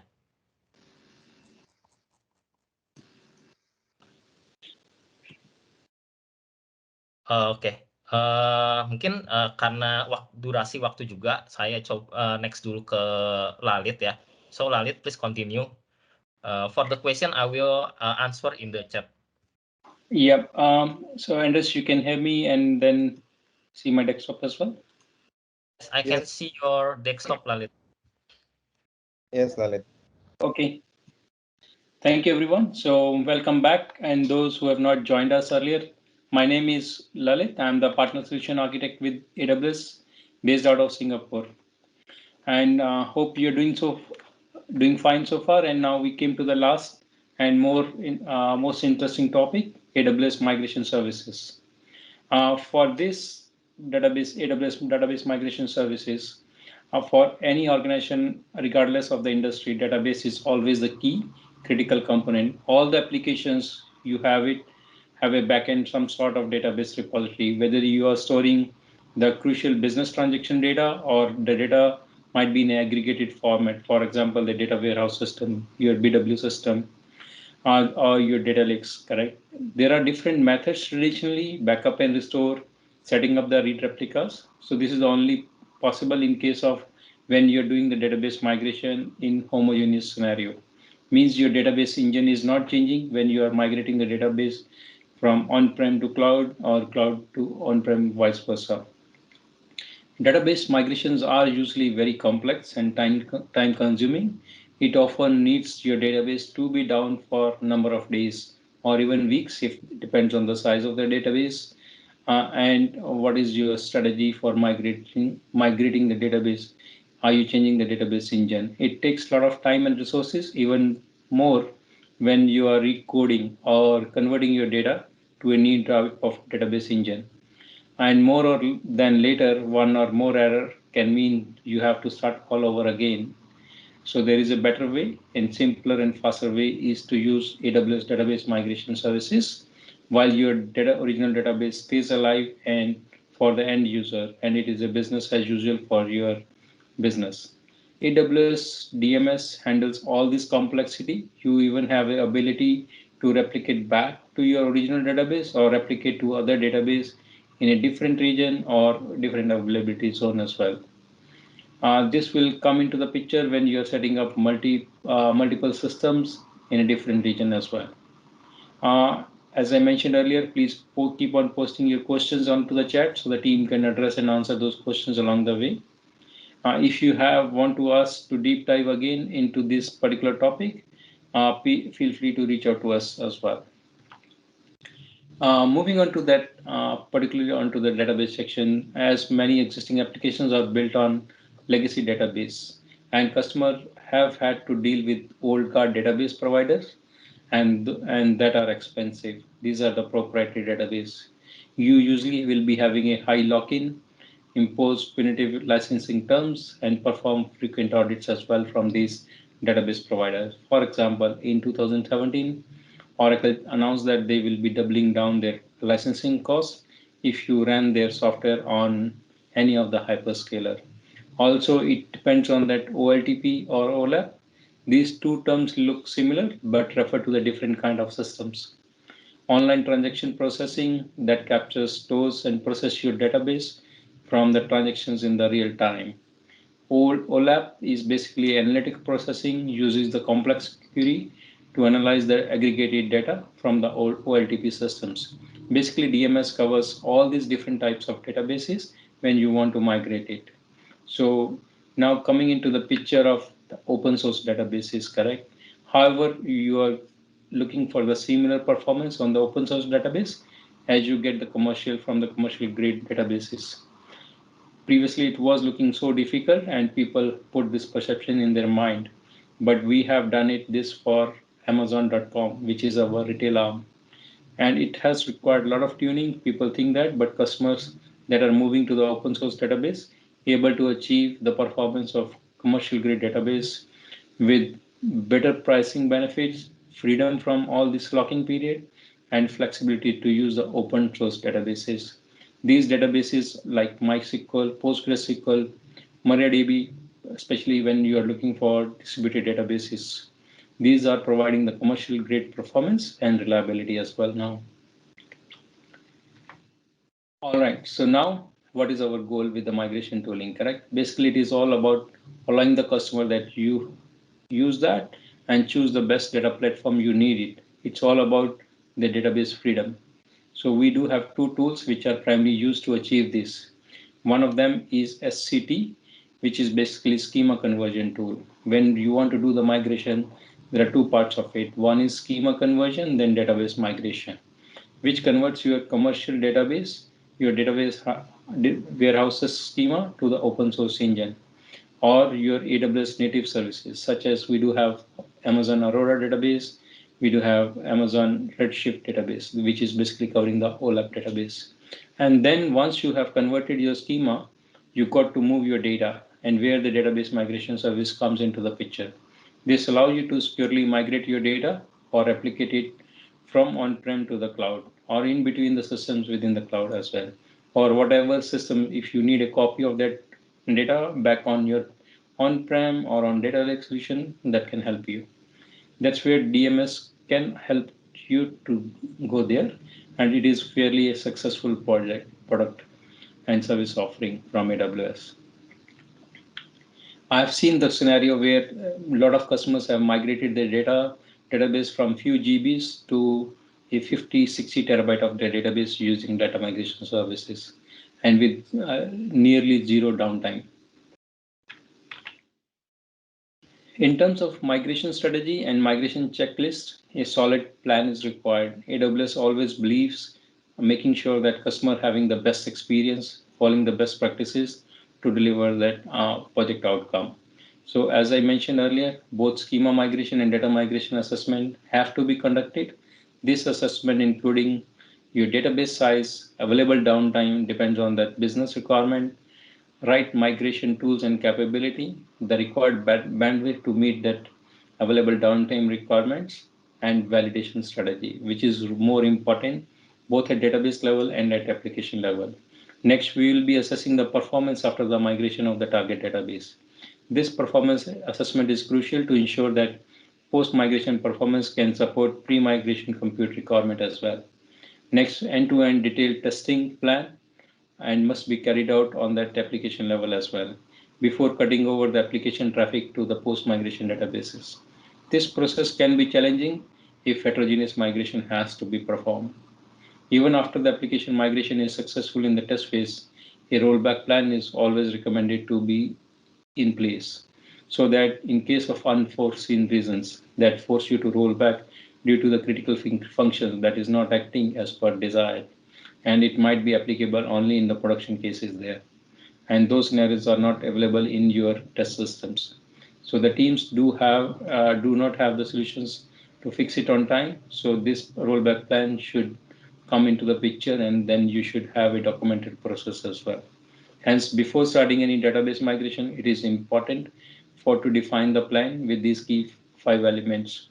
I've seen Metadata team is quite competent to deliver this migration strategy for your database migrations and reach out to them. They do have the right architect plannings checklist in place to deliver those project outcomes. With this, if you want to deep dive onto these sessions, please reach out to Metadata team. And with this, I will be handing over to Rio, who will be basically coming up with his closing remarks. Ya, thank you Lalit. Thank you. Ya, siang Bapak Ibu sekalian semua. Jadi kurang lebih kita selama 1,5 jam, hampir 2 jam lah ya, kita sudah membahas terkait skenario strategi atau skenario kalau melakukan data center exit seperti apa yang perlu kita perhatikan gitu kan ya. Kesiapan akan seperti apa, jurinya juga akan seperti apa gitu. Yang mana dari si Metrodata juga kami akan siap membantu Bapak Ibu. Jadi kalau misalnya ada ya ingin sesi konsultasi one on one, silahkan send an email. Saya baru aja taruh email tim saya di chat Bapak dan Ibu yang Emi Produk 18. Jadi kalau misalnya sekiranya ingin ada sesi one on one, silahkan disampaikan di sini. Nanti pasti akan kita set juga. Kita akan very welcome untuk itu. Dan mungkin mohon maaf kalau misalnya belum bisa membahas secara detail betul-betul gitu karena keterbatasan waktu juga, tapi kami besar harapannya sesi ini juga berguna ya buat Bapak dan Ibu sekalian. Dan mohon maaf kalau bisa sekarang juga melebihi dari waktu yang disampaikan gitu. Dari saya sih itu, jadi mewakili dari Metrodata dan AWS juga mengucapkan sekali lagi terima kasih atas waktu dan Bapak Ibu sekalian. Feel free to reach out to us in the email that I just put in the chat box ya Bapak dan Ibu. For any question, we'll be more than happy to help. Oke, mungkin sekian dari saya dan tim. Saya boleh share ke Bu Rachel. Kira-kira ada yang perlu ditambahkan?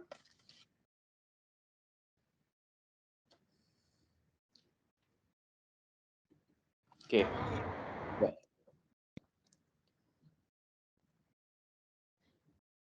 Tidak ada ya. Oke, kalau gitu terima kasih untuk waktunya Bapak dan Ibu sekalian. Sampai kita ketemu di sesi yang berikutnya, Pak ya. Thank you.